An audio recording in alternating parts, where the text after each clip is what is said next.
உளவியல் பார்வை பற்றிய பல சுவாரஸ்யமான தகவல்களை நம்மோடு பகிர்ந்து கொள்ள வருகிறார் விலங்குகள் நல மருத்துவர் டாக்டர் என் ஸ்ரீகுமார் அவர்கள். உடன் உரையாடுபவர் பிரபு அவர்கள்.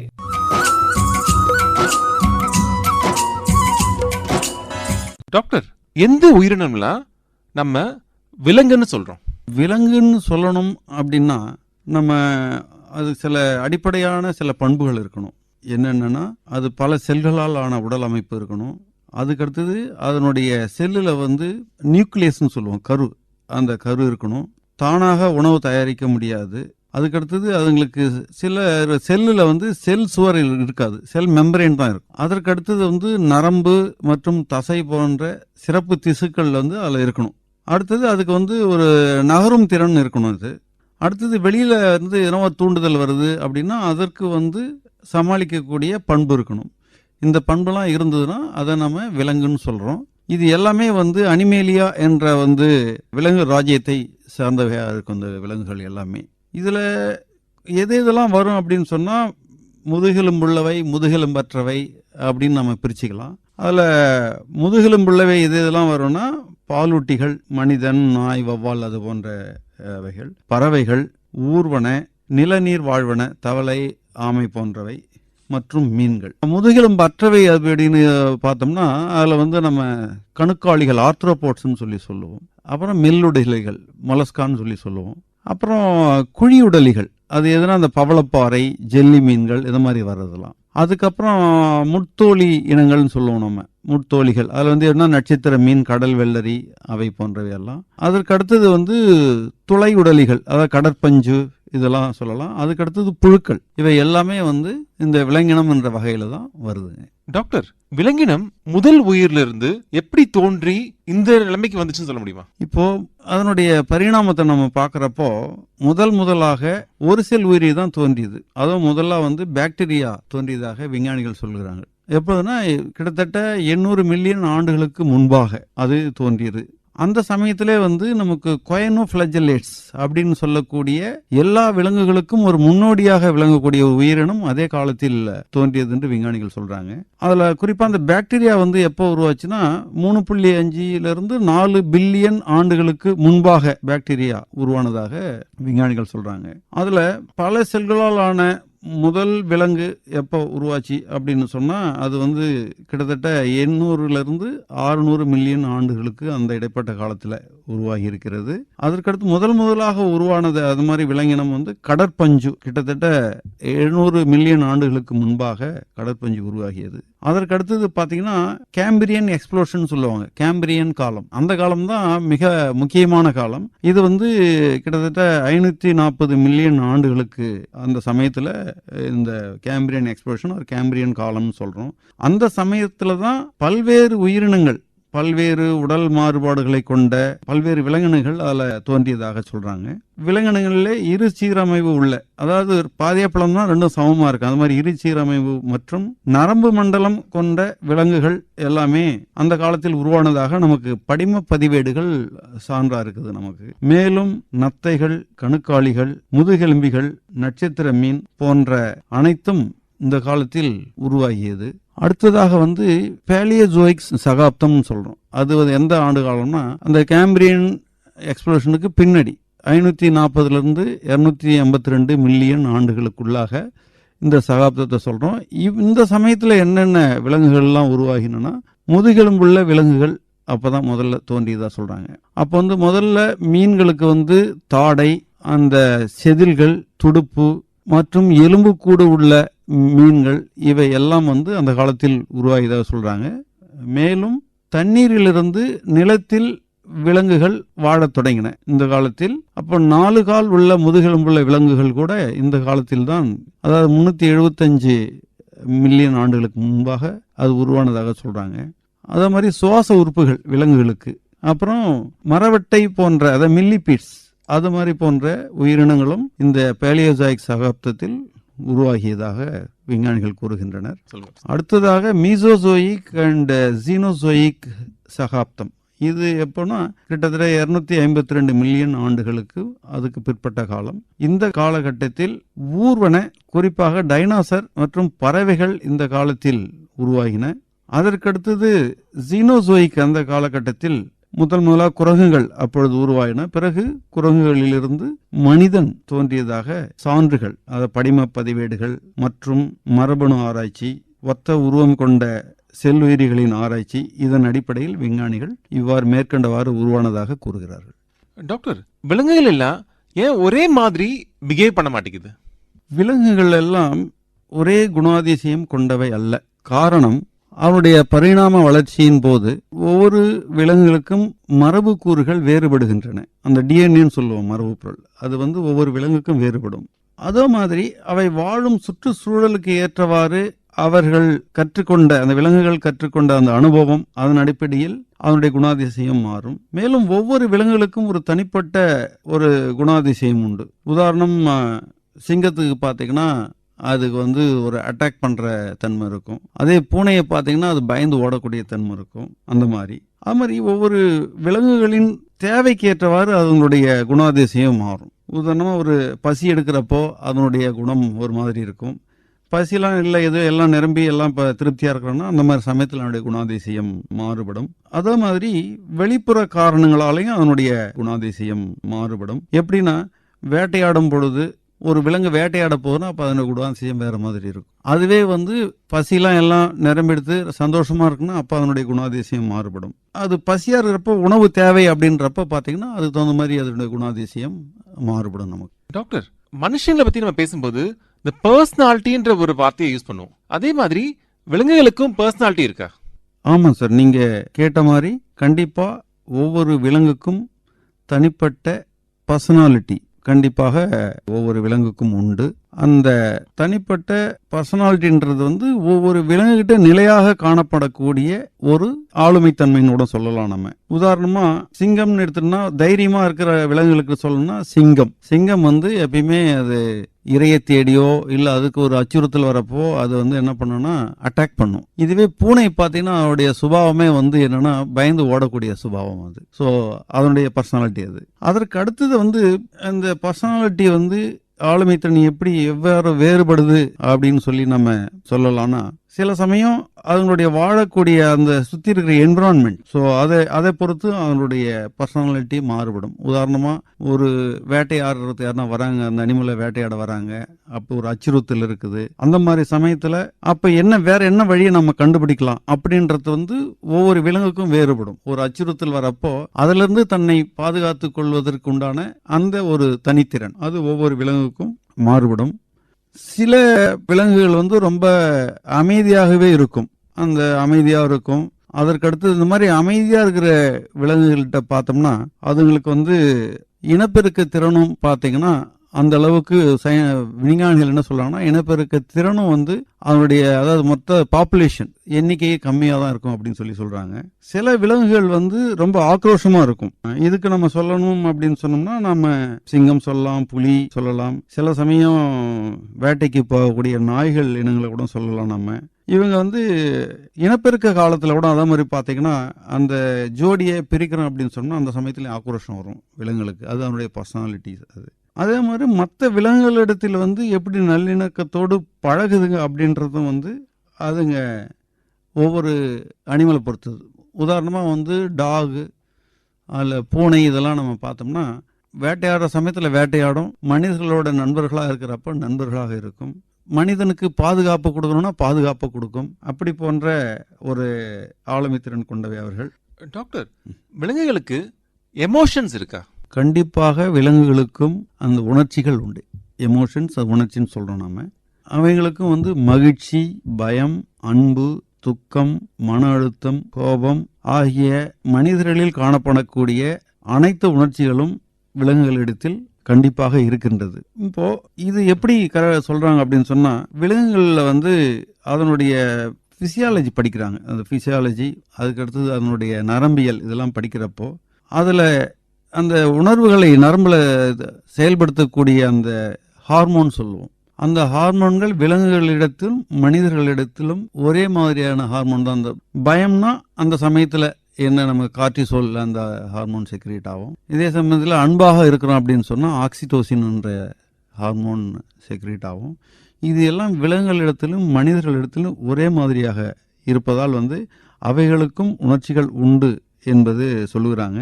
மற்ற என்னென்ன சாட்சிகள் அடிப்படையில் இதை சொல்றாங்க அப்படின்னு சொன்னா, அதே சமயத்தில் ஒரு உதாரணத்துக்கு சொல்றாங்க, மகிழ்ச்சியா நாய் வால் ஆட்டிட்டு இருக்கும், நல்லா விளையாடும். அதே பயத்தில் இருக்கிறப்ப பார்த்தீங்கன்னா செயலற்று இருக்கும், இல்லை வாழை கீழே வச்சுக்கிட்டு போயிட்டு உட்காந்துரும், இல்லை அந்த இடத்த விட்டு விலங்குகள் ஓடிவிடும். துக்கம் இருக்குதுன்னா அந்த அழக்கூடிய அந்த உணர்வு யானைகள் இடத்துல கூட நீங்கள் பார்க்கலாம். யானைகள், நாய்கள், அது மாதிரி அனைத்து விலங்கிடத்துலையும் நம்ம பார்க்கலாம். அது மாதிரி உணர்ச்சி வசப்படுதல், ரொம்ப உணர்ச்சி வசப்பட்டதுன்னா, இப்போ நீங்கள் நாய் பார்த்தீங்கன்னா அந்த சமயத்தில் ஒன்று அந்த சந்தோஷத்தில் சத்தம் கொடுக்கும், குறைக்கும், அல்லது துள்ளி துள்ளி குதிக்கும். இது எல்லாம் வெவ்வேறு உணர்வுகள் இருக்கிறப்ப அவை நம்ம விலங்குகள் செய்யக்கூடிய செயல்கள் இவள். அதே மாதிரி பார்க்குறப்ப நமக்கு ஒரே மாதிரியான இந்த உடல் இயக்கம் அந்த ஒவ்வொரு சமயத்திலையும், மகிழ்ச்சியாக இருக்க சமயத்திலையும், பயத்திலையும், துக்கத்திலையும், மனிதர்களிடத்திலும் அதே சமயத்தில் விலங்குகளிடத்திலும் ஒரே மாதிரியாக தான் இருக்கிறதா சொல்கிறாங்க. அதே மாதிரி ஒரு பயம், உணர்ச்சி வசப்படும் போது இதய துடிப்பு மனிதர்களையும் அதிகமாக இருக்கும், அதே மாதிரி விலங்குகள்லையும் அதிகமாக இருக்கும். டாக்டர், விலங்குகளோட நினைவாற்றல் தன்மை எப்படி இருக்கு? விலங்குகளின் நினைவாற்றல் பார்த்தீங்கன்னா சார், அது இனத்துக்கு இனம் மாறுபடும். சில விலங்குகள், குறிப்பாக யானைகள் மற்றும் டால்பின்கள், இவங்கெல்லாம் பல ஆண்டுகள் அந்த நினைவில் வைத்துக் கொள்ளும். அதுக்கு ஏன்னா அதனுடைய மூளை அமைப்பு அது மாதிரி ஒவ்வொரு விலங்குகளுக்கும் கொஞ்சம் மாறுபடும். அதே மாதிரி பார்த்தீங்கன்னா மற்ற விலங்குகள், உதாரணத்துக்கு ஹாம்ஸ்டர்ன்னு சொல்கிறோம் இல்லையா, நம்ம ஆராய்ச்சி கூடத்தில் பயன்படுத்தக்கூடிய ஹாம்ஸ்டர், தேனி, இது போன்ற விலங்கினங்களுக்கு மிக குறுகிய கால நினைவாற்றல் இருக்கின்றன. ஆனால் எல்லா விலங்குகளுக்கும் அவர்கள் ஏன் இது மாதிரி ஒரு நினைவாற்றல் எல்லாம் வேறுபடுதுன்னா, அதுக்கு அதனுடைய சூழ்நிலைக்கு தகுந்தவாறு அவைகள் உயிர் வாழ, மேலும் அவைகள் அதனுடைய வாழ்வில் கற்றுக்கொண்ட ஒரு அனுபவத்தின் அடிப்படையில் மற்றும் அவனுடைய சுற்றுப்புறத்தை புரிந்து கொள்வதற்காக இவையெல்லாம் அது மற்றும் புரிந்து கொண்டு அவைகளுக்கு ஒரு இடர்பாடு அல்லது ஒரு பயம் வரும்பொழுது அதை சமாளிப்பதற்காக இந்த நினைவாற்றல் அவைகளுக்கு பயன்படுகின்றன. அதே மாதிரி பார்த்தீங்கன்னா, ஒரு உதாரணத்துக்கு நம்ம சொல்லணும் அப்படின்னு சொன்னா, யானைகள் பல ஆண்டுகளுக்கு பிறகும் மனிதர்களையும் அதனுடைய குட்டியையும் அடையாளம் காணும். பறவைகளிடத்தில் எப்படி ஞாபக சக்தி வெளிப்படுதுன்னா, எங்கு இறை முதலில் கிடைத்ததோ அந்த இடத்தை நினைவில் வைத்துக் கொள்ளும். அந்த இடத்திற்கு துல்லியமாக அந்த குறிப்பிட்ட காலத்தில் சேரும். உதாரணமாக வேடந்தாங்களில் பறவைகள் உணவுக்காக குறிப்பிட்ட மாதத்தில் அங்கு இறைக்காக வருவது அவருடைய ஞாபக சக்தியை குறிக்கிறது.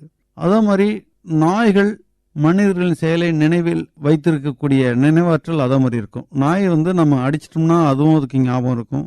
நம்ம நண்பராக அதுக்கெல்லாம் இருந்து அதுக்கு வேண்டிய உணவுலாம் கொடுத்தோம்னா அதையும் அவைகள் ஞாபகத்தில் வைத்துக் கொள்ளும். இதுபோல ஒவ்வொரு விலங்கும் ஒரு தனிப்பட்ட நினைவாற்றல் தன்மையை கொண்டுள்ளன. சார், மனிதர்கள் உரையாடும் போது இந்த இன்ஸ்டிங்க்ட் வார்த்தை யூஸ் பண்ணுவாங்க. இன்ஸ்டிங்க்ட் உள்ளுணர்வுன்னு சொல்லலாம். இந்த விலங்குகளுக்கு இந்த இன்ஸ்டிங்க்ட் எப்படி வேலை செய்யுது? விலங்குகளுக்கு இந்த உள்ளுணர்வு மனிதர்களைப் போலவே இருக்குது, முற்றிலும் உண்மை. இது பிறவிலேயே அவர்களுக்கு விலங்குகளுக்கு இருக்கும். இது it is not a learned one, அதாவது இது கற்றுக்கொள்ளாமல் இயல்பா அது வரக்கூடியது. இதை நிர்ணயிக்கக்கூடியது அதனுடைய மரபணுக்கள் தான் ஒவ்வொரு விலங்குக்கும். இதுக்கு நம்ம உதாரணம் சொல்லலாம் அப்படின்னு சொன்னோம்னா, பறவைகள் ஒரு இடம் விட்டு இன்னொரு இடத்துக்கு இடம் பெயர்வது அதை சொல்லலாம். அதுக்கடுத்து பறவைகள் கூடு கட்டுவது, நாய்கள் ஒரு தன் எஜமானுக்கு காவல் காப்பது, ஆமை குஞ்சுகள் வெளியே வந்தவுடன் உடனே கடலுக்குள் செல்ல நினைப்பது அல்லது செல்லுவது, சிலந்திகள் வலையை கற்றுக்கொள்ள அதுக்கு யாரும் சொல்லிக் கொடுக்க வேண்டியதில்லை, அது இயல்பாக அது வரக்கூடிய அந்த உள்ளுணர்வு. அதே மாதிரி பாத்தீங்கன்னா, தேனீக்கள் தேன் கூடு கட்டுவது, கங்காரு குட்டிகள் தன் தாயின் வயிற்றில் உள்ள பைக்குள் சென்று ஒளிந்து கொள்வது, குரங்கு குட்டிகள் தன் தாயை பற்றி கொள்வது, கன்றுக்குட்டி பிறந்தவுடனே எழுந்து நடக்க ஆரம்பிப்பது, கோழி குஞ்சுகள் முட்டையிலிருந்து வந்தவுடனே தீனிக்காக சத்தம் கொடுப்பது, கத்துவது, இது எல்லாமே அவனுடைய உள்ளுணர்வின் வெளிப்பாடு தாங்க. இதை போன்று ஒவ்வொரு விலங்குகளுக்கும் கண்டிப்பாக உள்ளுணர்வு உள்ளது. டாக்டர், நம்மளால இசை இல்லாம வாழ முடியாது. அதே மாதிரி விலங்குகள் இசையை எப்படி பாக்குது? விலங்குகளும் இசையை ரசிக்கக்கூடிய அல்லது இசைக்கு தகுந்தவாறு தன்னுடைய மனநிலையை மாற்றிக்கொள்ளக்கூடிய ஒரு தன்மை கண்டிப்பாக உண்டு. அது பார்த்தீங்கன்னா மனிதர்கள் மாதிரி இசையினுடைய சுவையை ரசிப்பதில்லை. சொல்லணும்னா இது வந்து மெலோடி சாங்னு சொல்கிறோம், இது அப்படின்னு நான் சொல்கிறோம் இல்லையா, அந்த மாதிரி இல்லை. பட் அது எப்படி ரசிக்குதுன்னா அதனுடைய ஒலி அதிர்வெண்ணை வச்சு, அந்த கொடுக்குற சவுண்டு வருதுங்களா, அதனுடைய வைப்ரேஷனை வச்சு மற்றும் அதனுடைய தாளம் ரிதம் சொல்கிறோம் இல்லைங்களா, அதை பொறுத்து தான் அவங்களுடைய இசையை விரும்பும் தன்மை அதிகமாக இருக்கிறது. உதாரணமாக நம்ம வந்து ஒரு நாய் அதெல்லாம் வைத்திருக்கிறோம் என்றால், நீங்கள் ஒரு மெல்லிய இசை போட்டிங்கன்னா கண்டிப்பாக அதை வந்து சத்தம் போட்டுட்டு இருக்கிறத கூட அதை ரசிக்கும், அதை வந்து கேட்டுக்கிட்டு சைலண்ட்டாக இருக்குங்க. இதையே வந்து ரொம்ப சவுண்டு, ரொம்ப பட்டாசு சத்தம் அந்த மாதிரிலாம் இருக்குது அப்படின்னு சொன்னால் கண்டிப்பாக வந்து அவங்களோட அந்த இசையெல்லாம் ரசிக்காது, அதே சமயத்தில் பயப்படுங்க. இந்த அறிவியல் ஆய்வில் என்ன சொல்கிறாங்கன்னா, பொதுவாக வந்து இந்த இசையால் நாய்கள், மாடுகள், யானை, குரங்குகள், கடல் சிங்கங்கள் இது மாதிரி அனைத்து விலங்குகளிலும் இந்த இசையானது மன அழுத்தத்தை குறைக்கிறது அப்படின்னு சொல்கிறாங்க.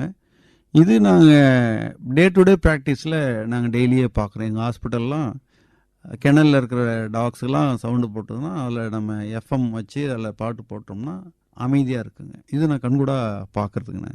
அதற்கு அடுத்தது இதே நம்ம ரேட்ஸ் அண்ட் மைஸில் பார்த்தோம்னா, இந்த எலிகள், சுண்டெலிகளில் இந்த இசையை கேட்கும் பொழுது அவளுடைய ஆங்ஸைட்டி, அந்த பதற்றம் குறைவதாகவும், அதே சமயத்தில் அவனுடைய லேர்னிங் கெப்பாசிட்டி, கற்றுக்கொள்ளும் தன்மை அதிகரித்து ஆய்வின் முடிவுகள் சொல்லுகின்றன. அதே மாதிரி வந்து அவனுடைய பிளட் ப்ரெஷர், ரேட்ஸ் அண்ட் மைஸில் வந்து அவனுடைய இரத்த அழுத்தம், இந்த ஒரு ஒலியை, ஒரு சந்தோஷமான ஒலியை, அதுக்கு ஒரு சவுண்டு அது நம்ம வைக்கிறப்போ அதை கேட்டுட்டு அதுங்களுக்கெல்லாம் அந்த பிபி குறைஞ்சிருக்குது. அந்த ஸ்ட்ரெஸ்ஸில் இருப்ப சுரக்கக்கூடிய கார்டிசால் என்ற ஹார்மோன் அளவும் குறைந்திருக்கிறது. இது வந்து மற்ற விலங்குகளிலும், உதாரணமாக யானைகளிலும், கோழிகள், பன்றிகள், மனித குரங்குகள், அனைத்து விலங்குகளிலும் இந்த இசையை கேட்கும் பொழுது அவைகள் மன அழுத்தத்தை குறைக்கின்றன மற்றும் கார்டிசால் லெவல் வந்து அதனுடைய ரத்தத்தில் குறைவதாக விஞ்ஞானிகள் உறுதிப்படுத்தியுள்ளனர். விலங்குகளுக்கு மூளை இருக்கு, மனிதர்களுக்கும் மூளை இருக்கு. ஆனா மனிதர்களுக்கு மனசு, அதாவது மைண்ட்னு ஒண்ணு இருக்குன்னு சொல்றோம். அதே மாதிரி விலங்குகளுக்கு இந்த மைண்ட் இல்ல மனசுன்னு ஒண்ணு இருக்கா? கண்டிப்பா அதுங்களுக்கும் இருக்குதுங்க. அது பிரெயின் சொல்றது, brain is a physical organ சொல்றோம், mind is a mental process. மூளை என்பது ஒரு உடல் உறுப்பு. மனம் என்பது வந்து ஒரு, அது என்னன்னா, மனம் என்றது வந்து ஒரு விழிப்புணர்வை ஏற்படுத்தக்கூடியது, ஒரு டெசிஷன் மேக்கிங், முடிவு எடுக்கும் திறன் மற்றும் ஒரு இன்டென்ஷனல் ஆக்ஷன், நம்ம விரும்பி என்ன செயல்படுறோம் அப்படின்றது, இதெல்லாம் வந்து செய்யறது மனம் சொல்லலாம். மொத்தம் மூளை ஒரு உறுப்பு, அதிலிருந்து வரக்கூடிய வெளிப்பாடுகள் மனம் அப்படின்னு சொல்லலாம். சில விலங்குகள் மற்ற உயிரினங்களின் எண்ணத்தை புரிந்து கொள்ளும் திறன் இருக்கிறது சில விலங்குகளுக்கு. இதை வந்து என்ன சொல்லணும், தியரி ஆஃப் மைண்டுன்னு சொல்றோம். நம்ம ஒரு உதாரணம் சொல்லணும் அப்படின்னு சொன்னா, காகங்கள் முன்கூட்டியே என்ன பண்ணா, நமக்கு இறை என்ன வேணுன்றது முன்கூட்டியே திட்டமிடும். டால்பின்கள் வந்து கண்ணாடியில் தங்களைத்தானே அடையாளம் பார்த்து கொள்ளும். குரங்குகள் பார்த்தீங்கன்னா பிறரின் எண்ணத்தை, நோக்கத்தை அவனுடைய பார்வையிலிருந்து புரிந்து கொள்ளும். அதே போன்று நாய்கள் கூட மற்ற நம்ம மனிதர்களுடைய பார்வையின் அடிப்படையில் அவர்கள் மனதில் என்ன நினைக்கிறார்கள் என்பதை உள்ளுறவாக நல்ல தீர்க்கமாக தெரிந்து கொள்ளும் தன்மை இவைகளிடத்தில் உண்டு. இவை அனைத்தும் அவைகளுக்கு மனம் இருக்கிறது என்பதை எடுத்து காட்டக்கூடிய சான்றுகள். சார், மனிதர்களோட மூளையை விட ரொம்ப பெரிய மூளை இருக்க விலங்குகள் ஏன் மனிதர்களை விட புத்திசாலியா இல்ல? ஒரு அறிவு திறன், அது புத்திசாலி என்பது வந்து மூளையின் அளவை பொறுத்து மட்டும் அல்ல, அதில் அந்த மூளையினுடைய நரம்பு செல்களின் அடர்த்தி, மூளையினுடைய அமைப்பு. இதில் மனிதர்களுக்கு பார்த்தீங்கன்னா மூளையினுடைய மேடு பள்ளங்கள் இருக்கும். மனிதனுக்கு வந்து இந்த மேடு பள்ளங்கள் அதிகமாக இருக்குது, சல்சை கைரேன்னு சொல்லுவோம், அது அதிகமாகவே இருக்கிறது. அதனால் இவங்களுக்கு வந்து ஒரு மேம்பட்ட புத்திசாலித்தனம் இருக்குது அப்படின்னு சொல்லுவாங்க. அதே போன்று இந்த அறிவுத்திறன் வந்து பல நரம்புகளின் இணைப்பு எவ்வாறு உள்ளது மூளையில் என்பதை பொறுத்தும், மற்றும் ப்ராப்ளம் சால்விங் எபிலிட்டி, ஒரு பிரச்சனையை தீர்க்கக்கூடிய தன்மை ஆகிய இவைகளின் அடிப்படையில் தான் அறிவுத்திறன் தீர்மானிக்கப்படுகிறதே தவிர மூளையினுடைய அளவை பொறுத்தோ அல்லது அதனுடைய பரிமாணத்தை பொறுத்தோ கிடையாது. திமிங்கலங்களுக்கு மனிதர்களை விட பெரிய மூளை உள்ளது. ஆனால் மனிதர்களிடம் அட்வான்ஸ்டு லேர்னிங், ஒரு எதையும் சிந்திக்கக்கூடிய தன்மை அதற்கடுத்தது மற்ற மொழிகளை புரிந்து கொள்ளக்கூடிய ஒரு தன்மை, அதுக்கடுத்து அப்டிராக்ட் திங்கிங் சொல்லுவோம். இந்த அப்டிராக்ட் திங்கிங் இது எல்லாமே ஆக மொத்தம் இவையெல்லாம் ஒரு இன்டெலிஜென்ஸ். இந்த இன்டெலிஜென்ஸ் எல்லாமே ஒரு qualitative, it is not quantitative. So ஆகையால் மேற்கண்ட பண்புகளின் அடிப்படையில் மூளை இயங்குவதால் ஒவ்வொரு விலங்குக்கும் மனிதனுக்கும் இந்த அறிவுத்திறன் வேறுபடுகிறது. டாக்டர், விலங்குகள் எவ்வாறு பேசுது? விலங்குகள் நம்ம மனிதர்களை போலதாங்க அதுவும் பார்வை. விலங்குகள் ஒரு உதாரணம் சொல்லணும் அப்படின்னு சொன்னா, ஏற்கனவே நான் கூறியது போல நாய்கள் மனிதர்களுடைய பார்வையை வைத்தே அவர்கள் என்ன நினைக்கிறார்கள் என்பதை புரிந்து கொள்ளும் தன்மை. தன் மீது அன்பாக இருக்கிறார்களா, வெறுப்பாக இருக்கிறார்களா, அல்லது அவர்களால் நமக்கு ஆபத்து ஏற்படுமா என்று பார்வையின் மூலமாகவே அதை கணிக்கக்கூடிய ஒரு தன்மை உண்டு. அதற்கடுத்தது ஒலியின் அடிப்படையில், வேதியியல் பொருட்களின் அடிப்படையில், அப்புறம் தொடுதல் உணர்வு, இது போன்ற பார்வை, ஒலி மற்றும் வேதியியல் பொருட்கள், தொடுதல் உணர்ச்சி ஆகியவை மூலமாக விலங்குகள் மற்ற விலங்குகளை தொடர்பு கொள்கின்றன.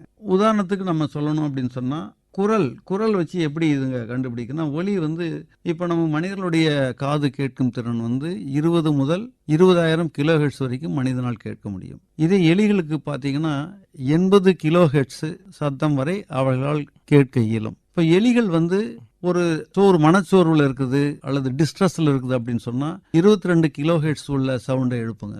ஒரு எலி குஞ்சு தன் தாய்கிட்ட தனக்கு பசி எடுக்குதுன்னு சொல்லணும் அப்படின்னு சொன்னா 40 கிலோஹெர்ட்ஸ், 40 முதல் 44 கிலோஹெர்ட்ஸ் வரை உள்ள ஒலியை எழுப்பும். அதை அது தாய் புரிந்து கொள்ளும். இது இருக்குன்னா அந்த ஒலியின் அடிப்படையில் எப்படி அவங்க தொடர்பு கொள்றாங்க அப்படின்றதுக்காக. அதே மாதிரி பார்த்தீங்கன்னா வேதியியல் பொருட்கள், ஃபெரமோன் சொல்றோம், ஃபெரமோன்ஸ் அடிப்படையில் தொடர்பு கொள்ளும். உதாரணமாக அதை உடம்பிலிருந்து சொல்லக்கூடிய சில ஃபெரமோன்ஸ் ஒவ்வொரு விலங்குக்கும் ஒரு தனிப்பட்ட ஒரு ஃபெரமோன்ஸ் இருக்கும். உதாரணமாக நாய் இருக்கிறது என்றால் அது ஒரு ஆண் நாய் பெண் நாயினுடைய இனவிருத்தி காலத்தில் இருக்குதா அப்படின்றத அந்த பெண் நாயினுடைய சிறுநீர் எங்க கழிக்கப்பட்டிருக்கோ அதை மோப்ப சக்தியுடன் மோந்து பார்க்கும் பொழுது அது இனவிருத்தி காலத்தில் இருக்கிறதா, அல்லது அது ஆல்ரெடி இனவிருத்தி முடிந்து குட்டிகள் போட்டு உள்ள நாய் தானா, அல்லது அதுக்கு இனப்பெருக்க தடை பண்ணப்பட்ட நாயா, வயதானதா, சின்ன குட்டியா, ஆண் நாயா என்று இவைகள் அந்த ஃபெரமோன்ஸை வச்சே அதுங்க கண்டுபிடிச்சிரும் நாய்கள். அதே மாதிரி அதனுடைய டெரிட்டரிஸ், இது தன்னுடைய எல்லைக்குள் தான் வருதா இல்ல வேற நாயுடைய எல்லைக்குள் நம்ம வந்திருக்கிறோமா அப்படின்றதையும். அதே மாதிரி எலிகள்ல பாத்தீங்கன்னா இந்த ஃபெரமோன்ஸ் அப்படின்றத எப்படி அது பயன்படுது அப்படின்னா, இப்போ ஒரு பெண் எலி இருக்குதுன்னா, பெண் எலிகள் ஒரு 10 இருக்குதுன்னா, அதை ஆண் எலியினுடைய அந்த சாணத்தை அந்த டப்பாவில் போட்டு வச்சோம்னா உடனடியாக இந்த பெண் எலிகள் எல்லாம் இனப்பெருக்க காலத்திற்கு தயாராகிவிடும். காரணம் அதில் இருக்கின்ற ஃபெரமோன்ஸ். அதே மாதிரி எலிகள் தனக்கு தேவையில்லாம ஒரு ஆணோட ஆல்ரெடி இனப்பெருக்கம் கருத்தரித்து விட்டால் 24 மணி நேரத்திற்குள் அதற்கு வேண்டப்பட்ட ஆண் எலியை அதனுடன் இனச்சேர்க்கை செய்யக்கூடிய வாய்ப்பு கிடைத்தால் முதலில் உருவான கருவை கலைத்துவிட்டு புது ஆண் எலியுடன் உருவான கருவை தக்க வைத்துக் கொள்ளும். இது எல்லாம் அந்த ஃபெரமோன்ஸ், அது இருக்கக்கூடிய அந்த ஃபெரமோன்ஸால எப்படி அவங்க ஒன்னோட ஒன்று தொடர்பு கொள்றாங்க அப்படின்றதுக்கு சான்று. அது மாதிரி தொடுதல் பார்த்தீங்கன்னா இப்போ நம்ம நாய்கள்லாம் நம்ம ஒரு அன்பா தொட்டு கொடுக்குறோம், அல்லது அதே சமயத்தில் இனவிருத்தி காலத்தில் பார்த்தீங்கன்னா ஒன்னோட ஒன்று போயிட்டு கன்றுகளை ஒரு தாய் பசுவானது கன்றுகளை பாசத்துடன் நக்குவது, இவையெல்லாம் தொடுதலுக்கு உதாரணங்கள். டாக்டர், ஒரு தாய் விலங்கு குட்டி போட்டு 2 வருஷம் கழிச்சு அந்த குட்டியை பார்க்கும்போது எப்படி கண்டுபிடிக்குது இது என்னோட குட்டின்ட்டு? தாய் தன்னுடைய குழந்தையை, தன்னுடைய குட்டியை அதனுடைய மோப்பத்திறனை வைத்து கண்டுபிடிக்கும்.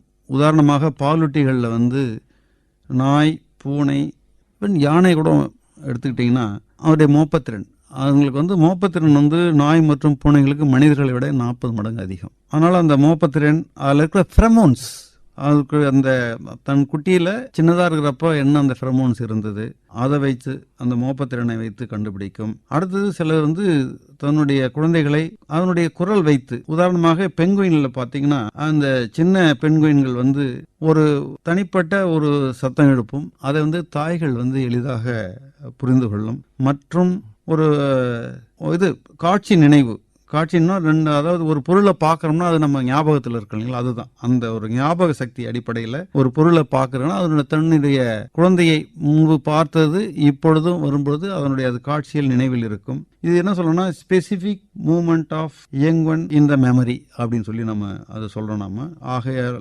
இவைகளின் அடிப்படையில் ஆரம்ப காலத்தில் அந்த ஹார்மோன் சொல்லணும். அந்த ஹார்மோன் அந்த என்னன்னா குறிப்பாக அந்த ஆக்சிடோசின் என்ற ஹார்மோன் தன் குழந்தை பருவத்தில் நம்ம ஒரு சந்தோஷமா இருக்கிறோம் அப்படின்னு சொன்னோம்னா, அல்லது பாசம் அதிகமாக பாசத்தில் இருக்கிறப்போ விலங்குகளிடத்திலும் சரி மனிதர்களிடத்திலும் சரி ஆக்சிடோசின் என்ற ஹார்மோன் அதிகமாக சுரக்கும்.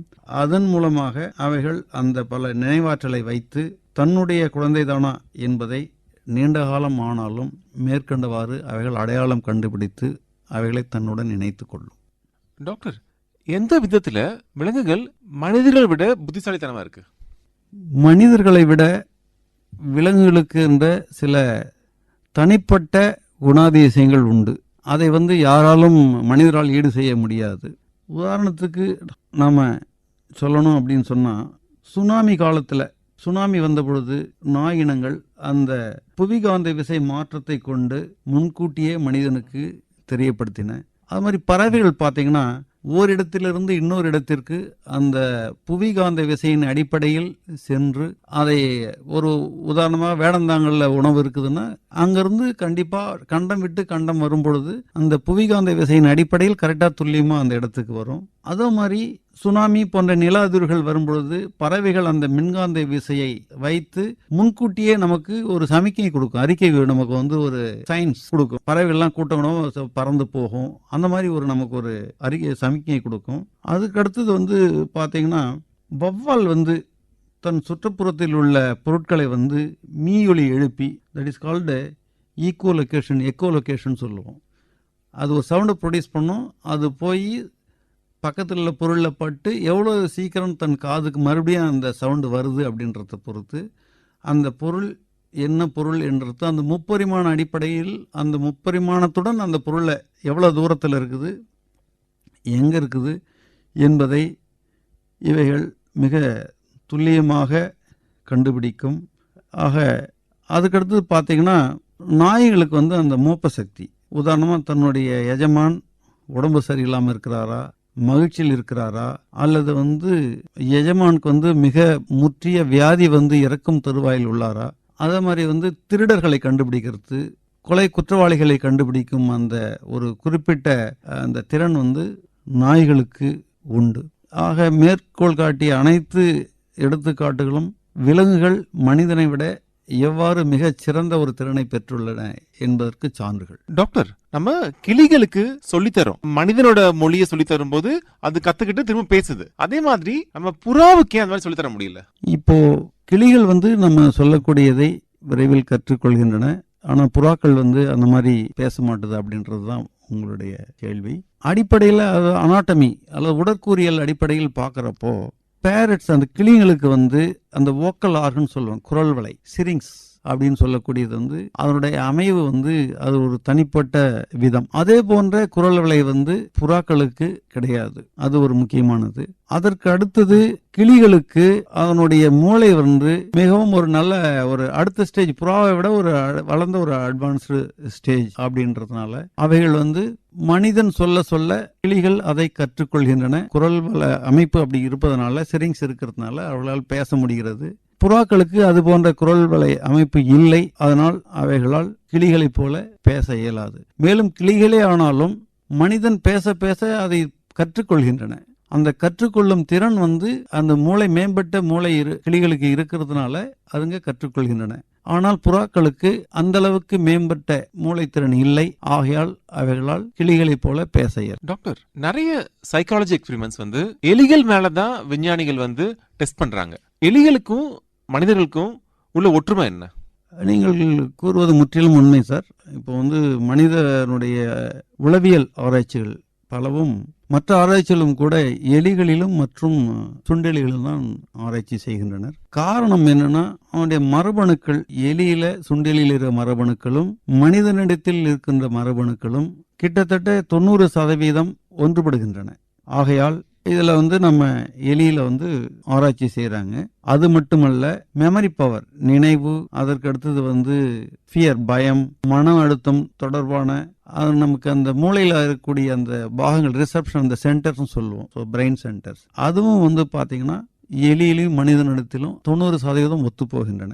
அதற்கு அடுத்தது நரம்பு கடத்தும் தன்மை, நரம்பு இயக்கம், நரம்புடைய இயக்கம், நரம்பில் சுரக்கக்கூடிய ஹார்மோன்கள், இவை அனைத்தும் மனிதர்களைப் போன்றே எலிகளில் இருப்பதனால அதில் வந்து சைக்காலஜிக்கல் ஸ்டடீஸ் வந்து நிறைய எலியிலையும் சுண்டலிலையும் பண்ணுறாங்க. மற்ற காரணங்கள் என்னென்னா, எலியினுடைய ஆயுட்காலம் குறைவு, எளிதில் வளர்க்கலாம், செலவும் ஆராய்ச்சி செலவும் குறைவு, அதே மாதிரி அவைகள் வந்து கற்றுக்கொள்ளக்கூடிய திறனும் அதிகம், லேர்னிங் எக்ஸ்பீரியன்ஸ் அதுங்களுக்கு எலிகள்கிட்ட உண்டு, ஞாபக சக்தியும் உண்டு, நினைவில் வைத்துக்கொள்ளும் திறனும் உண்டு. இதன் அடிப்படையில் முக்கியமான ஆராய்ச்சிகளை எலிகளிடத்தில் நம்ம செய்கிறோம். டாக்டர், எலிகள் மேல மனிதர்கள் என்னென்ன உளவியல் பரிசோதனை செஞ்சிருக்கோம்? சார், எலிகளில் வந்து நம்ம உளவியல் ரீதியாக நிறைய பரிசோதனைகள் செஞ்சிருக்கிறாங்க விஞ்ஞானிகள். அதில் பார்த்தீங்கன்னா that is maze test. Maze டெஸ்ட்னா அது எப்படி நம்ம ஒரு கமாண்ட் கொடுக்கணும் அது கற்றுக்குது அப்படின்றத சொல்லிட்டு, அந்த மேஸ் டெஸ்ட்டில் பார்த்தீங்கன்னா வந்து மோரிஸ் வாட்டர் பேஸு, தட் இஸ் அந்த swim test, Barnes maze test, T maze test, அப்புறம் எலிவேட்டட் மேஸ் டெஸ்ட், இது மாதிரி பலவித கற்றல் சம்பந்தப்பட்ட ஆராய்ச்சி பண்ணியிருக்காங்க. அதுக்கப்புறம் ஸ்கின்னர் பாக்ஸ் அந்த ஒரு டெஸ்ட் பண்ணியிருக்கிறாங்க. அப்புறம் டைரான் எக்ஸ்பெரிமெண்ட். ஸோ ராபர்ட் ட்ரையான்ன்ற ஒரு விஞ்ஞானி ட்ரையான் எக்ஸ்பெரிமெண்ட் பண்ணியிருக்காங்க. தென் கால்ஹூன் ஓவர் க்ரௌடிங் அப்படின்ற ஒரு சைக்காலஜிக்கல் டெஸ்ட்டு.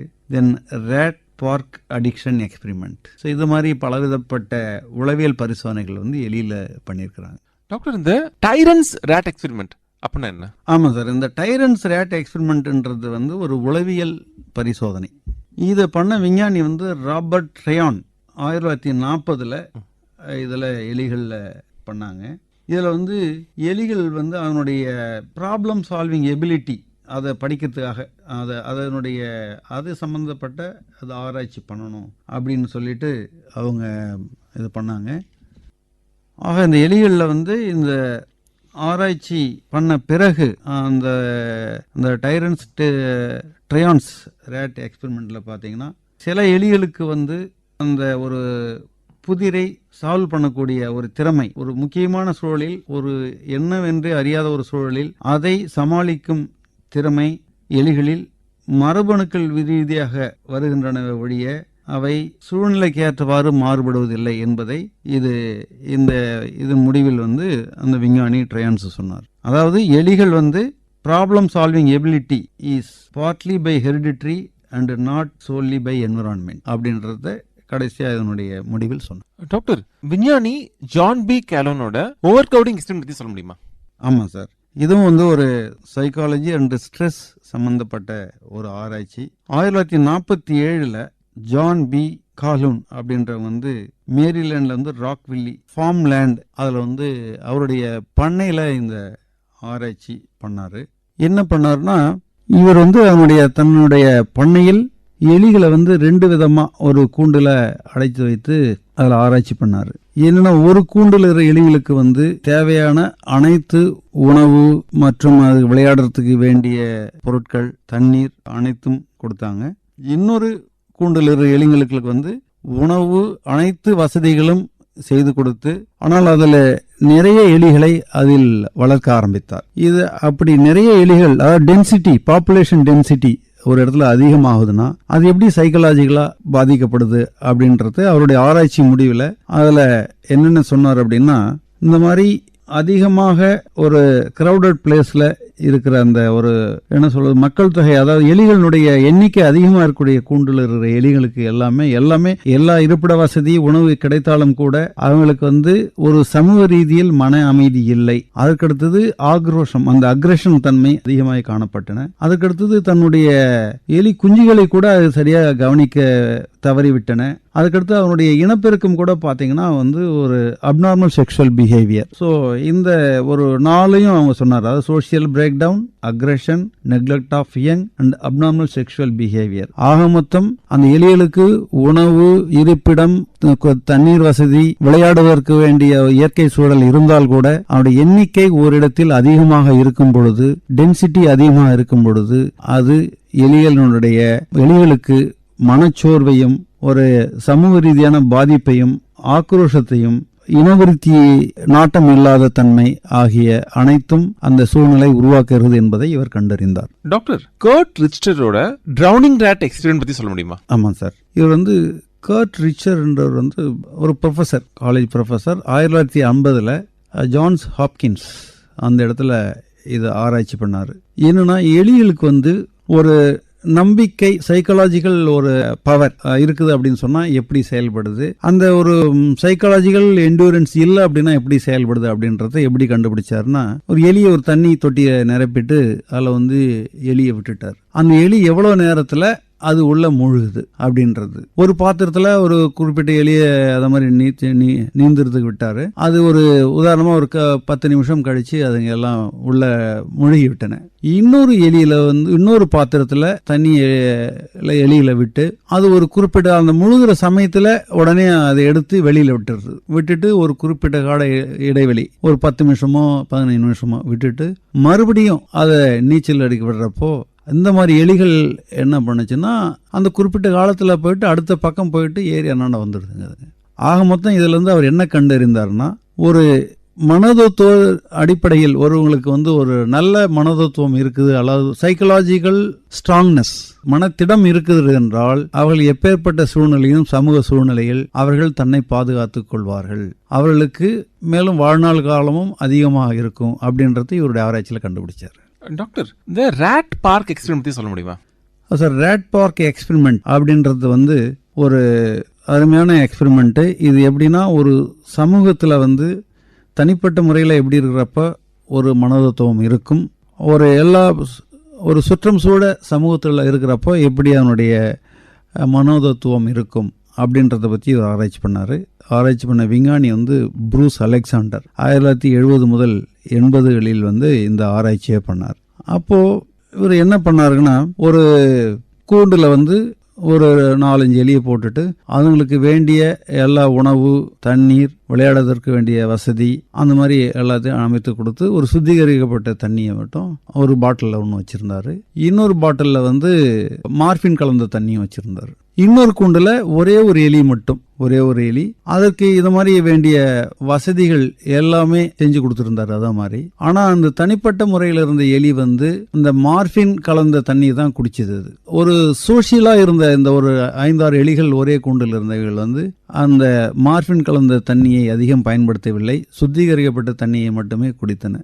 இப்போ இந்த கூண்டுல இருந்து அது மாதிரி மாத்துறாரு. இப்போ இந்த ஒரு எலி தனியா இருந்ததை தூக்கி இந்த கூண்டுலையும் இந்த இன்னொரு கூண்டில் இருந்த எலியும் தூக்கி அந்த கூண்டில் வைக்கிறாரு. ஸோ அப்போ பார்த்தீங்கன்னா அதே அந்த மார்பின் தண்ணி குடிச்சு அதுக்கு அந்த எலியே மற்றொரு இடத்துக்கு மற்ற எலிகளுடன் சேர்ந்து வந்த பொழுது அது சுத்திகரிக்கப்பட்ட தண்ணியை குடிக்க ஆரம்பித்தே தவிர மார்பின் தண்ணியை அதிகம் நாடவில்லை. இதுவே நல்ல தண்ணீரை குடித்த எலிகள் வந்து தனியாக வந்து அந்த கூண்டில் வைக்கிறப்போ அவைகள் அந்த மார்பின் கலந்த தண்ணியை குடிக்க ஆரம்பித்தன. அப்போ ஒரு சுற்றம் சூட ஒரு சமூகத்தில் ஒரு நல்லிணக்கத்தோடு நாம் இருந்தோம்னா நமக்கு வந்து எந்த ஒரு சைக்கலாஜிக்கல் டிசார்டர் வராது. ஆனால் தனிமையில் இருக்கும் பொழுது சைக்கலாஜிக்கல் டிசார்டர் வரும் அப்படின்றத இவர் கண்டுபிடிச்சார். ஸோ அடிக்ஷன் வந்து சேம் தான் ஹியூமன்ஸ்க்கும் அனிமல்ஸ்க்கும். ஆமாம், அது தனிமையில் இருக்கிறப்போ சோஷியல் லிபர்ட்டி இல்லாமல் தனியாக இருக்கிறப்போ அது அடிக்ஷனுக்கு போகிறாங்க. சோஷியல் லிபர்ட்டி இருக்கிறப்போ மற்ற சுற்றம் சூழல் நண்பர்களோட உறவினர்களோட இருக்கிறப்போ அந்த பழக்கம் வர்றது கிடையாது. டாக்டர், அதே மாதிரி இந்த லிட்டில் ஆல்பர்ட் எக்ஸ்பெரிமெண்ட் பற்றி சொல்ல முடியுமா? லிட்டில் ஆல்பர்ட் எக்ஸ்பெரிமெண்ட் அப்படின்றது வந்து அது ஆக்சுவலாக ஒரு அன்எத்திக்கல் ஒரு எக்ஸ்பெரிமெண்ட் அப்படின்னு அந்த காலத்தில் பேசப்பட்டது. இந்த ஆராய்ச்சியை செய்தவர் யாருன்னா John B Watson and Rosalie Rayner. இந்த 2 விஞ்ஞானிகளும் 1920 ஒரு குழந்தையை வைத்து அது எப்படி சுற்றுச்சூழலுக்கு ஏற்றவாறு எப்படி அதனுடைய சைக்காலஜி மாறுது அப்படின்றத இவர் வந்து கண்டுபிடிச்சார். எப்படின்னா, ஒரு நல்ல அறையில் காற்றோட்டம் உள்ள ஒரு அறையில் குழந்தைய உட்கார வச்சுட்டு முதல்ல எலியை விட்டு பார்க்குறாரு. அந்த குழந்தை சந்தோஷமாக அந்த எலியோட விளையாடுது. அடுத்து அந்த எலியை விட்டுட்டு பேங் சவுண்டு பயங்கரமாக ஒரு மேளம் அடிக்கிற சவுண்டு அது மாதிரி பயங்கரமான ஒரு பயத்தை ஏற்படுத்தக்கூடிய அளவுக்கு சவுண்டு கொடுக்குறாரு. கொடுத்தோடனே அந்த குழந்தை பயந்து போகுது. அதற்கப்புறம் சந்தோஷமாக அந்த எலியுடன் விளையாடிய குழந்தை அதுக்கப்புறம் எலியை கொடுத்தாலும் அல்லது முயல்களை கொடுத்தாலும் எந்த ஒரு பிராணிகளை பார்த்தாலும் பயப்பட ஆரம்பித்து விட்டது அந்த குழந்தை. ஆக மொத்தம் இது என்ன அவர் கண்டுபிடிச்சார்னா, பயம் என்பது நம்ம கற்றுக்கொள்ளக்கூடிய சூழ்நிலையால் ஏற்பட்ட ஒரு பிரச்சனை தானே தவிர அது மரபு ரீதியாக வரக்கூடிய பிரச்சனை அல்ல அப்படின்றத கண்டுபிடிச்சாரு. இதை எல்லாருமே அப்போ இது அன்எத்திக்கல் ரிசர்ச் அப்படின்றது எல்லாமே அதை எதிர்த்தார்கள். ஆராய்ச்சியின் முடிவு இதுதான். Doctor, Harlow's pit of despair experiment பத்தி சொல்ல முடியுமா? இது ஹேர்லோவ்ஸ் பிட் டெஸ்பேர் எக்ஸ்பெரிமெண்ட் அப்படின்னு சொல்லுவாங்க. இதை இதுவும் மறுபடியும் ஒரு சோஷியல் அண்ட் சைக்காலஜிக்கல் ரிசர்ச்னு சொல்லலாம். இதில் அமெரிக்காவில் இருந்த சைக்காலஜிஸ்ட ஹாரி ஹார்லோ அப்படின்றவர் 1970 யூனிவர்சிட்டி ஆஃப் விஸ்கான்சின் அங்கே இந்த ஆராய்ச்சி பண்ணார். இதுவும் ரொம்ப ஒரு பலரால் அப்பொழுது பேசப்பட்ட ஒரு ஆராய்ச்சி. என்ன பண்ணாருன்னா, குரங்குகளை தன்னுடைய ஆராய்ச்சிக்கு எடுத்துக்கிட்டார். குரங்குகளில் ஒரு சிலிண்ட்ரிக்கல் ஒரு ட்ரம் ஒன்று எடுத்துட்டு அதுக்குள்ள கூம்போடியும் கூம்பத்தையே தலைகீழாக வச்சோம்னா அந்த கூம்பினுடைய அகன்ற பாகம் மேலாகவும் குறுகிய பாகம் அடியிலும் இருக்கிற மாதிரி வச்சுட்டு குரங்கு குட்டிகளை அதில் போட்டார். அதில் குரங்கு குட்டிகளை போட்டுட்டு அதுங்களுக்கு உணவு எல்லாம் கொடுப்பாரு. இந்த குரங்கு குட்டிகளால் மேலே ஏறி வர்றதுக்கு பார்க்கும். ஆனால் அந்த கூம்பு என்னன்னா ஒரு ஸ்டெயின்லெஸ் ஸ்டீலால் ஆனது. அதனால் வழுக்கின்னு அதுங்களால ஏற முடியாது. அப்போ தனிமையிலே இருக்கிறப்போ கடைசியாக என்னாச்சுன்னா அதுங்க உணவும் சரியாக சாப்பிடல, சைக்கலாஜிக்கலாக ரொம்ப அஃபெக்ட் ஆகிருந்த டிப்ரெஷன், அதுங்களுக்கு மன அழுத்தம் இருந்திருக்கிறது, தன்னைத்தானே கடித்து கொள்ளும் திறன், இதை போன்ற ஒரு சைக்கலாஜிக்கல் டிசார்டர்லாம் குரங்குகள் இடத்தில் ஏற்பட்டு தனிமையில் இருக்கும் பொழுது ஏற்பட்டு இருக்கிறது. ஆக மொத்தம் இதை வைத்து அவர் என்ன கண்டுபிடித்தார் என்றால், ஒரு சோஷியல் பாண்டிங், ஒரு சமூகத்தில் ஒரு சோஷியல் பாண்டிங் என்பது எவ்வளவு முக்கியத்துவமானது, தனிமையில் இருந்தால் அது எப்படி உளவியல் பல உளவியல் தடைகளை, உளவியல் சம்பந்தப்பட்ட நோய்களை, தாக்கங்களை, மன அழுத்தத்தை ஏற்படுத்தும் என்பதை இந்த சோதனையின் மூலம் கண்டுபிடித்தார். இதுவும் ஒரு அன்எத்திக்கல் ரிசர்ச் அப்படின்னு தான் அந்த காலத்திலையும் பேசப்பட்டது. டாக்டர், குரங்குகள் கிட்ட இருந்து மனிதர்கள் என்ன கத்துக்கலாம்? குரங்குகளிடத்திலிருந்து மனிதர்கள் பல செயல்களை, நல்ல காரியங்களை நம்ம கற்றுக்கலாங்க. ஒரு சமுதாய உணர்வு, ஒரு சமுதாயத்தில் ஒரு ஒன்றுடன் ஒன்றாக இருக்கக்கூடிய அந்த பாண்டிங் சொல்லுங்களா, அந்த உணர்வு. அடுத்தது பாசம், ஒவ்வொரு இடத்துல இருக்கக்கூடிய பாசம்.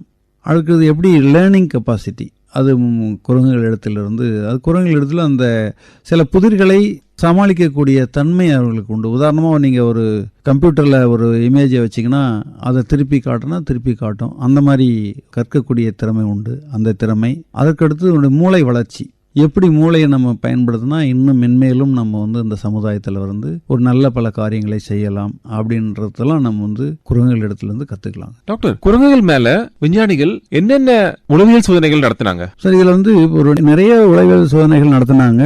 அதில் நம்ம சொல்லணும் அப்படின்னு சொன்னோம்னா, ஹேர்லோஸ் அட்டாச்மெண்ட் ஸ்டடீஸ், அதுக்கடுத்து ஃபேர்னஸ் ஸ்டடி, அதுக்கப்புறம் mental rotation study, mirror self recognition test, அப்புறம் டூல் யூஸ் எக்ஸ்பெரிமெண்ட், எப்படி ஒரு உபகரணத்தை பயன்படுத்தலாம் தன்னுடைய மூளை திறனை வச்சு அப்படின்னு, then social hierarchy studies, then memory and learning task. இந்த மாதிரி பலவிதமான பரிசோதனைகளை குரங்குகளிடத்தில் முற்காலத்தில் விஞ்ஞானிகள் ஆராய்ச்சி செய்தனர். டாக்டர், நம்ம ஏன் டால்பின்ஸை அறிவுள்ள விலங்கா கன்சிடர் பண்றோம்?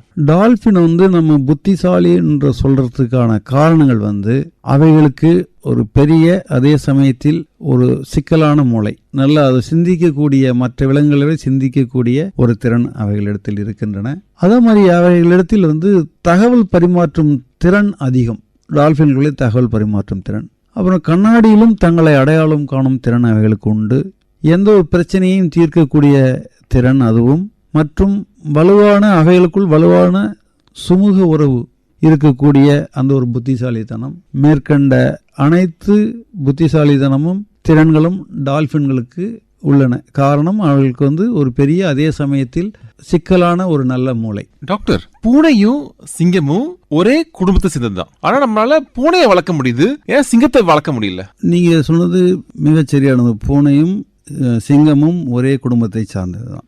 ஆனாலும் அவங்களோட ஒரு பேசிக் இன்ஸ்டிங்ஷன் நான் உங்களுக்கு சொன்னேன் இல்லைங்களா, பேசிக் இன்ஸ்டிங்ஷன். லயன் வேட்டையாடும் குணம் உள்ளது. அதே சமயத்தில் பூனை மிகுந்த பயந்த சுபாவம் மற்றும் இட் இஸ் எ பிரே, மற்ற விலங்குகளுக்கு ஒரு இரையாக, ஒரு பார்க்கப்படக்கூடிய ஒரு விலங்கு. அதே சமயத்துல வந்து சிங்கத்துக்கு பாத்தீங்கன்னா அந்த ஒரு வைல்ட்னஸ், காட்டுக்குள்ள இருக்கக்கூடிய அந்த தன்மை, அந்த இன்ஸ்டிங்ஷன், அதனுடைய அந்த பர்சனாலிட்டி அதுதான் இருக்கும். அதால அதை மாற்றிக்கொள்ள முடியாது. மேலும் வந்து உங்களுக்கே தெரியும், சிங்கம் வந்து ஒரு டேஞ்சரஸான பிரிடேட்டர், அதாவது வேட்டையாடக்கூடிய தன்மை இருக்குது. அதனால வந்து சிங்கத்தை வந்து நாம வந்து ஒரு செல்லப்பிராணியை வளர்க்க முடியாது.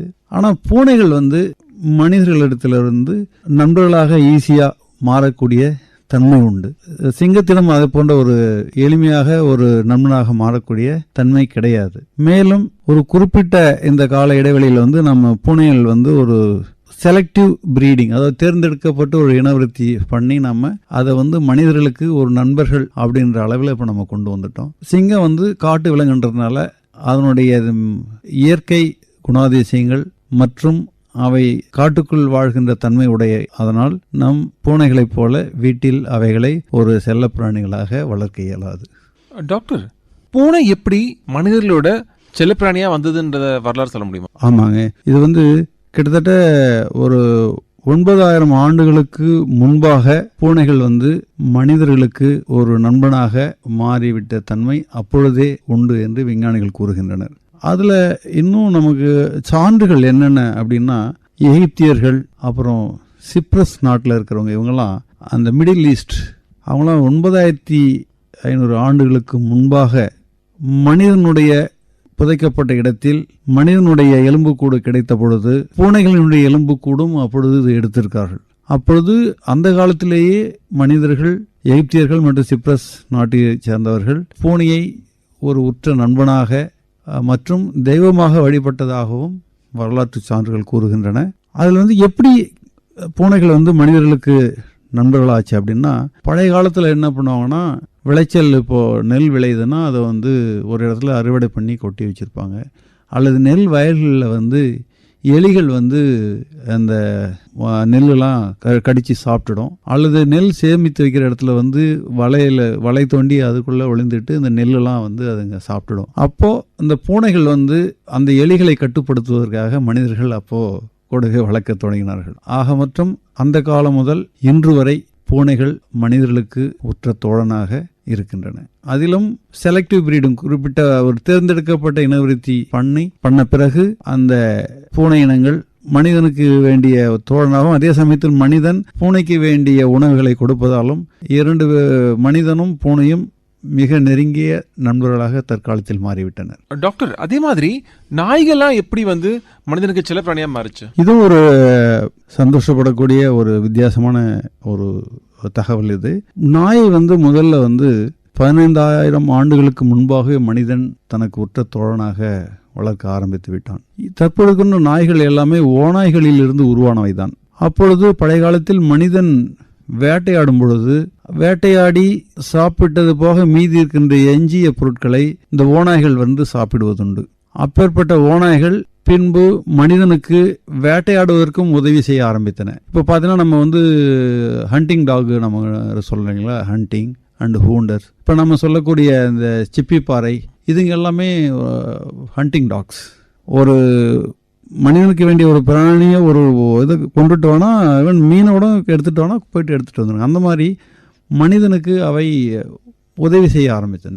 மனிதனுக்கு ஒரு பாதுகாப்பாகவும், அதே சமயத்தில் மனிதன் சாப்பிட்டது போக மீதி இருக்கின்ற எஞ்சிய பொருட்களை அவைகளுக்கு கொடுத்ததாலும் நாய்கள் வந்து மனிதனுக்கு உற்ற நண்பனாக ஆகிவிட்டன. தற்பொழுது பல்வேறுபட்ட செலக்டிவ் பிரீடிங் வளையர்கள் வந்து நிறைய, இப்போ நாய்கள் நிறைய வகை நாயினங்கள்லாம் உற்பத்தி செஞ்சுருக்காங்க. அவைகள் வந்து ஒரு ஃபார் எக்ஸாம்பிள் இப்போ பாக்கெட் பொமரேனியன் சொல்லுவோம் நம்ம, அந்த மாதிரி சின்ன பொமரேனியன் வந்து பெரிய வகை நாய்கள், கிரேட் டென் முதல் இப்போ நாய்கள் வந்து மனிதனுடைய தேவைக்கு ஏற்றவாறு, இப்போ கார்டிங் பாதுகாப்பு நமக்கு வேணும்னா அதுக்கு தகுந்த மாதிரி நாய்கள், மோப்ப சக்தி வேணும்னா அதுக்கு வந்து இப்போ லேப்ரடார் ரிட்ரைவர் மோப்ப சக்திக்கு நம்ம அதை பயன்படுத்துகிறோம். அதே மாதிரி நமக்கு வந்து ஒரு நல்ல மன அமைதி சாந்தியை கொடுக்கணும்னா ஒரு சின்ன வகை நாயினங்கள் இவையெல்லாம் வளர்க்குறோம். ஆக மொத்தம் தற்பொழுது நாய்கள் மனிதனுக்கு அவனுடைய மன அழுத்தத்தை போக்கக்கூடிய ஒரு மிகச்சிறந்த ஒரு உற்ற நண்பனாக தற்பொழுது நாய் கருதப்படுகிறது. நாம பூனையை பார்க்கும்போது ஒரு கியூட்டான ஒரு அனிமலா பார்க்கிறோம், பொம்மை மாதிரி இருக்கிற அனிமலா பார்க்கிறோம். ஆமா, பூனை எப்படி மனுஷனை பார்க்குது? பூனை மனிதர்களை அவைகளுக்குள்ளே ஒரு பெரிய பூனைகளை போல பார்க்கின்றன. மேலும் மனிதர்கள் அவர்களுக்கு உணவு அளிப்பதால் தனக்கு உணவளிக்கக்கூடிய நண்பர்கள் என்ற ஒரு மனப்பக்குவம் பூனைகளிடத்தில் உண்டு. அதே சமயத்தில் பூனைகள் தனக்கு வேண்டியவற்றை தன்னுடைய மியாவ் சத்தத்தின் மூலமாக அவை மனிதனிடத்தில் கேட்கும்பொழுது மனிதன் அவர்களுக்கு வேண்டிய உணவுகளை கொடுக்கிறான். ஆக மொத்தம் தமக்குள்ளேயே ஒரு பெரிய பூனையைப் போலவும் தமக்கு உணவளிக்கக்கூடிய ஒரு நல்ல இந்த சமூகத்தில் உள்ள நல்ல நண்பர்கள் என்றும் பூனைகள் மனிதரை கருதுகின்றன. அதே மாதிரி நாய்கள் எப்படி மனிதர்களை பார்க்குது? நாய்கள் மனிதர்களிடத்தில் முதலில் தனக்கு ஒரு எஜமான், தனக்கு வேண்டிய உணவை கொடுக்கக்கூடிய ஒரு நண்பன், நாய்களுக்கு ஒரு பாதுகாப்பு கொடுக்கக்கூடிய ஒரு குடும்ப உறுப்பினர் மற்றும் நாய்களுக்கு பல திறமைகளை கற்றுக் கொடுக்கும் ஒரு வழிகாட்டி, தன்னுடைய உணர்ச்சியை புரிந்து கொள்ளும் ஒரு அற்புத படைப்பு மனிதன் ஆகிய இந்த பல கோணங்களில் நாய்கள் மனிதனை தனக்கு உற்ற தோழனாக நினைக்கின்றன. டாக்டர், நாம இந்த கார்ட்டூன்ஸ்ல பாக்குற மாதிரி நாய்களும் பூனையும் உண்மையாவே சண்டை போடுமா? நாய்களும் பூனைகளும் சண்டையிட்டுக் கொள்வது இயல்புதான். ஆனால் எந்த காலகட்டத்தில் என்பதை நாம் பார்க்க வேண்டும். இப்போ நாய்களும் பூனையும் சிறியதாக இருக்கும் பொழுதே, இப்போ நாய்க்குட்டி பூனைக்குட்டி அந்த பருவத்திலேயே நம்ம அவர்களை ஒன்றோடு ஒன்று ஒரு நல்லிணக்கத்துடன் அந்த சோசியபிலிட்டியோட நம்ம வளர்த்தோம் அப்படின்னு சொன்னா 2 பேரும் கண்டிப்பாக ஒற்ற நண்பர்களாக இருப்பார்கள். அதே ஒரு நாய் வளர்ந்து விட்ட நிலையில் அப்பொழுது ஒரு பூனைக்குட்டியை கொண்டு ஒரு வீட்டில் சேர்க்கும் பொழுது நாய் அந்த வீட்டில் தானும் ஒரு உறுப்பினர் என்று அதனுடைய மனதில் அதனுடைய எல்லை என்பது அது திட்டவட்டமாக மனதில் இருக்கும். அப்பொழுது புதியதாக ஒரு நாய்க்குட்டியோ இல்ல பூனைக்குட்டியோ வரும்பொழுது அதை பெரும்பாலும் ஏற்றுக்கொள்ளாது. அதை ஒரு தன் எதிரியாகவே பார்க்கும். அப்படிப்பட்ட சமயங்களில் நாய்கள் பூனைகளை தாக்கி அழிக்க முற்படும். டாக்டர், நம்ம சின்ன வயசுல ஸ்கூல் புக்ஸ்ல படிச்சிருக்கோம் பூனைகள் எலிகளை வேட்டையாடும். ஆனா நம்ம ரியாலிட்டியில யாரும் பார்த்துக்க மாட்டோம் பூனை எலியை வேட்டையாடுறது. ஆமா, இது எதனால? இப்ப எதுவுமே தன்னுடைய தேவைக்கேற்ற மாதிரி தாங்க அவனுடைய குணாதிசயங்களும் இருக்கும். பூனைக்கு நேச்சுரல் இன்ஸ்டிங்ஷன் எலியை பார்த்தா அடிக்கணும்ன்ற ஒரு எண்ணம் நேச்சுரல் இன்ஸ்டிங்ஷன். ரெண்டாவதுக்கு பூனைக்கு எலின்றது ஒரு இறை. அதனால அந்த இறையை தேடி நமக்கு, ஏன்னா அதை அடிச்சு சாப்பிட்டா தான் அதுக்கு வயிறு நிறமும் பசி ஆறும் அப்படின்னு ஒரு சூழ்நிலை இருந்தது. தற்பொழுது என்னன்னா பூனைகளுக்கு வேண்டிய உணவுகள் எளிதாக மனிதன் போடக்கூடிய மீதிய உணவுப் பொருட்கள், எஞ்சிய உணவுப் பொருட்கள் அவைகளுக்கு மிகவும் எளிதாக கிடைக்கிறது. அப்ப எளிதாக கிடைக்கிறது என்கின்ற பொழுது எலிகள் தன்னுடைய இறைக்காக தேடி அலைய வேண்டிய சூழ்நிலை தற்பொழுது இல்லை. மேலும் நகர்ப்புறத்தில் இருக்கின்ற எலிகள் ஆக்கிரமிப்பு தன்மை உடையவை. எலிகள் ஒரு பெரிய சைஸில் இருக்கும். அதை இப்போ இருக்கிற ஒரு சிறிய அளவிலான பூனைகளால் தற்காலங்களில் சமாளிக்க முடிவதில்லை. ஆக மொத்தம் தனக்கு உணவு எளிதாக மனிதர்களிடத்தில் கிடைப்பதால் பூனைகள் எலிகளை வேட்டையாடும் தன்மை தற்போது குறைந்து கொண்டு வருகின்றன. காரணம், மனிதன் பூனைகளை ஒரு செல்லப்பிராணியாக வளர்க்க ஆரம்பித்த காலத்திலிருந்து இது போன்ற ஒரு நிகழ்வு ஏற்பட்டு கொண்டிருக்கிறது. மேலும் சில சமயங்களில் பூனைகள் எலிகளை தன் விளையாட்டு பொருளாக விளையாடுவதும் உண்டு. இதுதான் இன்றைய காலகட்டத்தில் பூனைகள் எலிகளை வேட்டையாடுகின்றனவா இல்லையா என்பதனுடைய சூழ்நிலை. டாக்டர், நம்ம நிறைய பழைய படத்துல பார்த்திருக்கோம், அதே மாதிரி இந்த கௌபாய் மூவிஸ்லயும் பார்த்திருக்கோம். சரிங்க. இந்த மாடு சிவப்பு கலரை பார்த்தா கோபம் வர்றது மாதிரி காமிச்சிருப்பாங்க. அது உண்மையா? அது முற்றிலும் பொய்ங்க, ஒரு மித். ஆக்சுவலா பாத்தீங்கன்னா மனிதனுடைய பார்வைக்கும் விலங்குகள் காளையினுடைய பார்வைக்கும் 2 வித்தியாசம். இதுல பாத்தீங்கன்னா டைக்ரோமேட்டிக் விஷன், இதில் மாடுகளில். மனிதர்கள் ட்ரைக்ரோமேட்டிக் விஷன். அப்படின்னா என்னன்னா காளைகள் 2 நிறத்தை மட்டும்தான் பார்க்க முடியும். ஒன்று எல்லோ, இன்னொன்று ப்ளூ. அதற்கு அடுத்தது கிரீனையும் பார்க்கக்கூடிய தன்மை இருக்கும். ஆனால் மனிதர்களுக்கு இதனுடன் சேர்த்து சிவப்பு நிறத்தையும் பார்க்கக்கூடிய அந்த கோன்ஸ்ன்னு சொல்லுவோம், அந்த செல்கள் அதனுடைய மனிதனுடைய விழித்திரையில் உண்டு. அது காளைகளுக்கு கிடையாது. ஆக மொத்தம் சிவப்பு நிறத்தை பொறுத்தவரை காளைகளுக்கு பிளைண்ட்னஸ் தான். அந்த சிவப்பு நிறம் தெரியாது, கலர் பிளைண்ட் சொல்லுவோம் நம்ம. அந்த மாதிரி அதுக்கு தெரிஞ்சு இந்த 3 கலர் தான். இப்போ சிவப்பு நிறத்தில் எந்த ஒரு நிறத்திலும் ஒரு பொருள் அப்படி அசைவுது அப்படின்னு சொன்னால், அசையும் பொருளை கண்டால் தன் அருகே ஒரு பொருள் வேகமாக அசைகிறது, இயங்குகிறது என்றால் அதை பார்த்தவுடன் காளை மாடுகளுக்கு கோபம் வரும். அது எந்த வண்ணமாக இருக்கலாம், சிவப்பாக இருக்கலாம், மஞ்சளாக இருக்கலாம், எந்த வண்ணமாக இருக்கலாம். அப்போ இந்த ஜல்லிக்கட்டு காளையெல்லாம் ஏன் சிவப்பு நிறத்தை பயன்படுத்துகிறாங்கன்னா, சப்போஸ் ரத்தக்கரை பட்டதுன்னா கூட அது நமக்கு அந்த சிவப்பு நிறம் தெரியாது அப்படின்றதுக்காக. ஆக மொத்தம் காளைகள் சிவப்பு நிறத்தை பார்த்து பயப்படும், கோபம் வரும் என்பது முற்றிலும் தவறான கூற்று.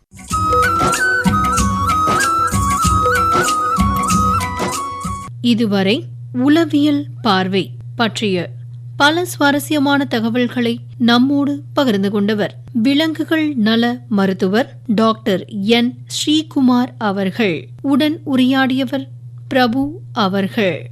உளவியல் பார்வை பற்றிய பல சுவாரஸ்யமான தகவல்களை நம்மோடு பகிர்ந்து கொள்ள வருகிறார் விலங்குகள் நல மருத்துவர் டாக்டர் என் ஸ்ரீகுமார் அவர்கள். உடன் உரையாடுபவர் பிரபு அவர்கள்.